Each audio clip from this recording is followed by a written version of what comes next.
Informasi selanjutnya, Kementerian Pendidikan dan Kebudayaan Republik Indonesia mengundang para pengusaha terkemuka di Bali untuk berbagi cerita sukses mereka dalam bertahan di masa pandemi kepada penggiat UMKM, tenaga pengajar vokasi, dan generasi vokasi lainnya. Bali ini terpilih menjadi lokasi penyelenggaraan kelas vokasi bertema Buka Mata Vokasi Pariwisata. Dan berikut liputannya untuk Anda.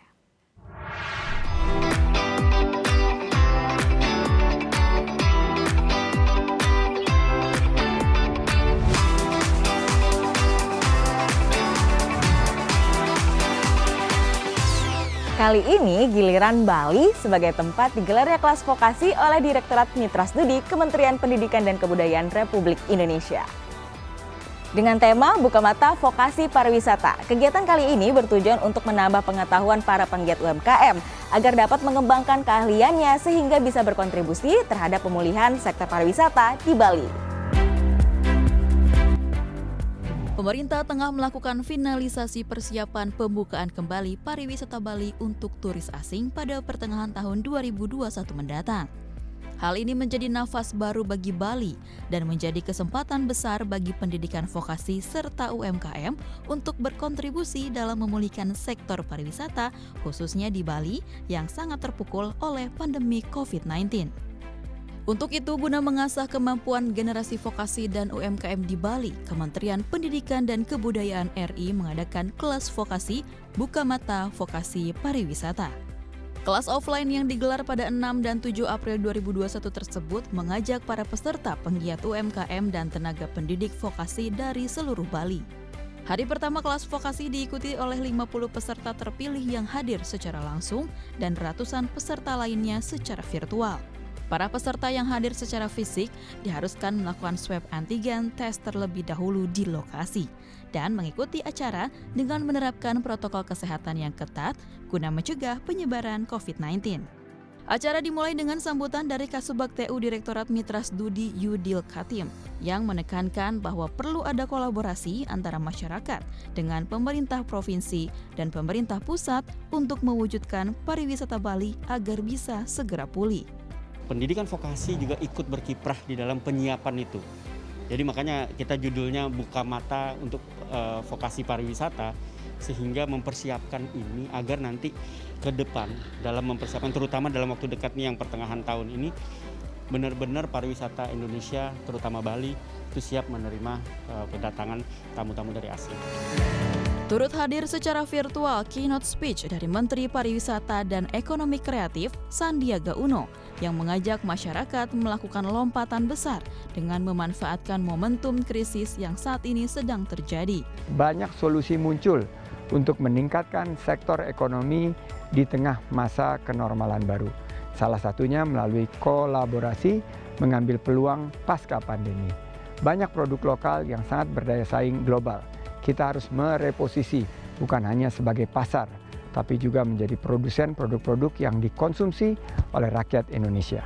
Pemerintah juga sedang menyiapkan aplikasi telusur untuk melacak persebaran wisatawan di Bali.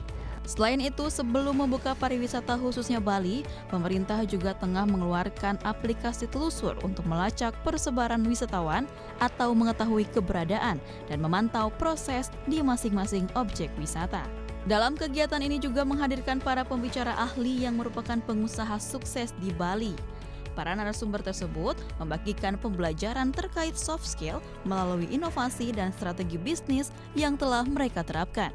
Seperti pemilik Krishna Oleh-oleh Bali, sebagai salah satu pusat oleh-oleh terbesar di Bali, I Gusti Ngurah Anom atau lebih dikenal dengan sapaan Aji Krishna membagikan kisahnya yang harus memutar otak, mencari inovasi sebagai sumber penghasilan baru lainnya. Sejak pandemi COVID-19 sempat memaksanya menutup seluruh cabang Krishna Oleh-oleh Bali pada Maret lalu. Semua pengusaha terpukul kan. Nah, semua pengusaha terpukul apalagi membawahi 2.500 karyawan. Nah, di situ dia harus bangkit. Saya harus bangkit. Saya nggak boleh nyerah karena saya berpikir saya bawa nama Bali. Ya, bawa nama Bali. Bawa nama Bali. Kedua, kita punya UMKM 475 UMKM, apalagi karyawan 2.500. Kesempatan nih. Artinya disitulah mulai timbul lagi semangat lagi. Akhirnya kemarin yang terakhir adalah itu meluncing Deli Krishna Bakery. Begitu launching Deli Krishna Bakery, bukannya karena apa ya, bukan, memang enak sih, karena saya langsung turun ke lapangan, langsung melihat taste-nya bagaimana. Kalau taste-nya nggak enak, saya nggak mungkin produksi. Nah di situ kita juga setiap 2 hari kita cek taste-nya gimana, rasanya. Dan di situ sekarang udah gila, di masa pandemi bisa jualan, itu kan harganya mahal. Deli Krishna Bakery itu kalau Bali Banana Crispy itu 46.000. Itu kalau sehari bisa 100 kotak aja, itu udah luar biasa. Bahkan sehari itu 300 kotak, tetapi kalau Jumat, Sabtu, Minggu biasanya 500 kotak. Selain harus bisa berinovasi, pelaku usaha juga harus bisa jeli melihat peluang. Hal ini disampaikan oleh founder and president director Sababai Winery, Mulyati Gozali. Sejak awal akan memulai bisnisnya, Mulyati melakukan analisa dan berbagai riset terlebih dahulu hingga akhirnya melihat peluang lewat perkebunan anggur di Buleleng yang dibiarkan oleh para petani meskipun sedang panen. Jadi di sini memang banyak minuman wine. Kita hitung lagi berapa sih kebutuhan wine? 20 juta liter di Bali. Terus lokalnya mana? Cuma 10%. Wah kalau gitu kita bisa di lokalnya ini. Akhirnya mulailah saya minta izin ke. Kalau Bali, welcome aja. Sementara itu pemilik brand besar di Bali seperti Bali Alus dan Pai Susudian mengaku merambah bisnis online demi bertahan akibat dampak pandemi COVID-19 yang membuat penjualan turun tajam.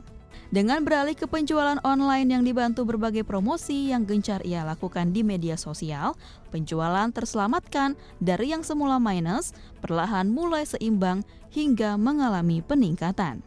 Peserta kelas vokasi yang merupakan penggiat UMKM, tenaga pengajar vokasi, dan generasi vokasi pun dapat belajar tips dan trik yang disampaikan oleh masing-masing narasumber.